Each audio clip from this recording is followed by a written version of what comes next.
وعليكم السلام. الحمد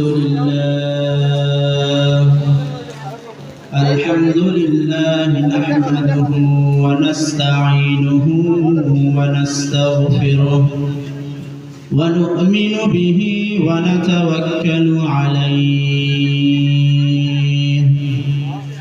ونعوذ بالله من شرور أنفسنا ومن سيئات أعمالنا من يهده الله فلا مضل له ومن يضلله فلا هادي له وأشهد أن لا إله إلا الله وحده لا شريك له أما بعد فأعوذ بالله من الشيطان الرجيم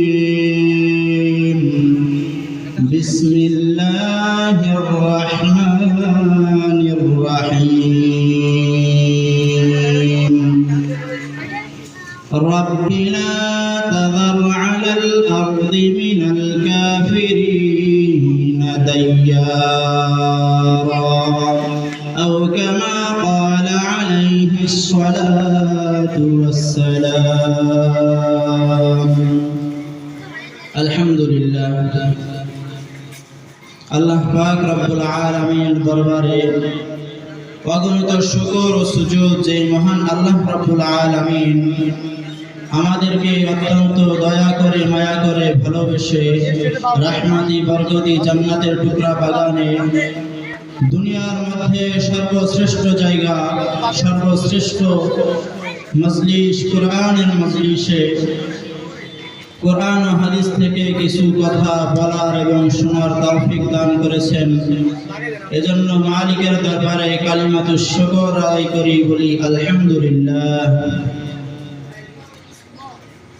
আল্লাহ পাক রব্বুল আলামিনের দুই প্রকারের সৃষ্টি।